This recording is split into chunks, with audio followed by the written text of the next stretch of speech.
Full disclosure, guys, I had written a rap about Will Smith to the tune of the Fresh Prince theme to go at the start of this video. It referenced his humble rap origins, the Big Willie Weekend, the rise of Jaden, and so much more. But it was decided in the What Culture offices that it wasn't really going to be that funny, so I had to cut it. So, anyway, I'm Alex from WhatCulture.com, and here's 5 awesome Will Smith performances and 5 that sucked.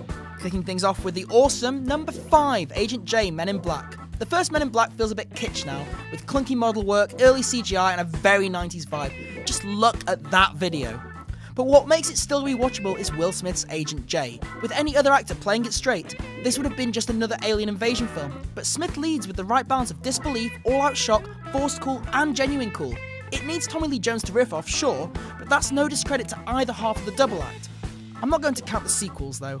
The second one flips the pair's roles, but doesn't do enough with the characters, and the third just feels tired. Number 4, Robert Neville, I Am Legend. I Am Legend isn't a great movie. It wastes a thrilling sci-fi concept, boasts some of the most unengaging creature design imaginable, and the butchering of the ending is, well, legend. But Smith is solid, especially in the first half where it's just him and Sam working their way around an empty New York populated only by those zombie vampire things, where he calmly and methodically deals with surmounting problems. Even the saccharine flashback to his lost family pack an emotional punch. Heck, even when things take a turn for the crap in the final act, he's still a likeable, reluctant hero. It's just a shame the rest of the film doesn't come in around him. Number 3, Muhammad Ali. Ali is Will Smith's most acting-y role, a physical biopic that sheds some light on an iconic figure, in this case Muhammad Ali. This could have easily been an obvious attempt to turn mainstream appeal into award recognition, like, Concussion. But it isn't. It's a solid movie, not a boxing classic like Raging Bull, but an interesting dissection all the same. Oddly, Smith is better in the physical parts than he is in the trademark barbs that define the real-life man, but he's helped along by Michael Mann's assured directing hand. It's just a shame he's not really followed this up with anything comparable in the awards terms. Well, aside from Concussion, which is so bland it didn't make either side of this list. Number 2, Chris Gardner, The Pursuit of Happiness. Today, the thought of a Will Jaden team-up is enough to make you want to burn all of Hollywood to the ground. Back in 2006, however, it was only something you'd maybe commit first-degree arson for. The Pursuit of Happiness was a rather big surprise then. It looked to be Smith the Elder forcibly trying to show how sensitive he was now he's a father, but it's actually a really rather affecting film about the power of the human spirit, entirely anchored by the father-son performance. In stark contrast to his public persona, you can totally buy Smith as a struggling man with a dream and are won over almost instantly. The ending is the absolute definition of feel-good. Number 1, Stephen Hiller, Independence Day. The original Independence Day has so much good stuff in it. The massive destruction sequences, the speech, the themes of global unity, the Star Wars aping fights, the unrelenting iconography. But what brings it home is the characters. They're broad, yes, but they're accessible and make you care about everything else that's going on. And the standout is Captain Stephen Hiller. He's not the president reacting to the invasion, or the scientist who predicted it, or the crop duster who was anally probed, probably. He's the family man who sleeps through the actual invasion and has big dreams but relatable barriers, and eventually steps up to the plate in a massive way. His level of seriousness is exactly how the film wants to be taken, and it's no coincidence that he chose not to return for Independence Day Resurgence, and that film turned out to be a charisma-less bore. Not everything in Will Smith's career is fireworks though. Here's 5 times his desperation for a Big Willie Weekend fails spectacularly. Number 5, Del Spooner, I, Robot. What a name. I, Robot is a perfect example of a film ruined by being a Will Smith picture. There's an interesting movie behind the concept of a robot going rogue that immerses itself in the works of Asimov, but I, Robot is really only paying lip service to the sci-fi master, and the script has clearly been smashed to pieces so Smith can get all of his required cool dialogue. It's Smith on exuberant autopilot, going through his affable shtick without ever engaging or trying to add something to the story. This isn't Men in Black, where Smithisms add to the tone. It's meant to be a semi-serious action movie. Instead, it's oddly boring. Number 4, Nikki Spurgeon, Focus.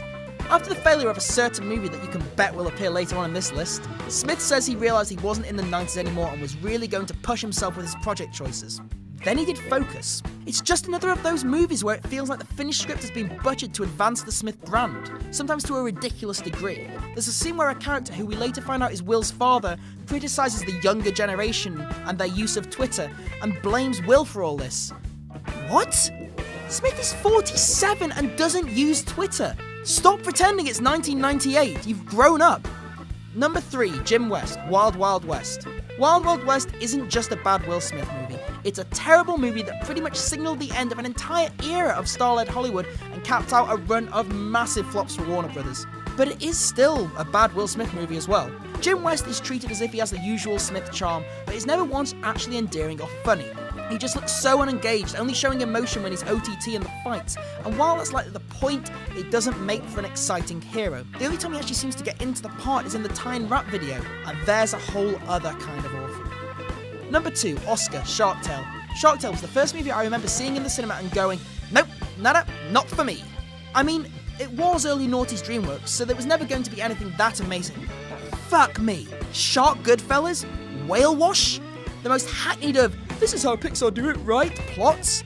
Smith's exuberance should really work in a kid's film, but he's so unbearable here, and likeable, over the top, and while it isn't part of the acting, horribly designed. The whole movie's garbage, but it's his performance that's the most grating. What makes it all the more irritating is they seem to actually have fun making this crap. Number 1, Cypher Rage, After Earth. Okay, where to begin? After Earth fails on pretty much every conceivable level and hurt the Smith brand more than even Wild Wild West. Although what did he expect? Not only did he choose to have master dud maker M. Night Shyamalan direct his Jade and Vanity project, but he spent the entire movie more wooden than the villains in The Happening. He plays Cypher Rage, stop sniggering, as a joyless soldier who never raises his voice above a slow drawl unless it's a random screaming outburst. Denied! And that's actually the point of the movie. His literal superpower here is that he's able to not show off any emotion, and that's presented as a good thing. Do you even understand who you are, Will? I can't. So there's our list. What's your favourite Will Smith performance? What's your least favourite? Let us know what you thought down in the comments. Be sure to subscribe to the channel for more great film content, and you can follow me on Twitter here. Right, I'm going to stop this and record my rap.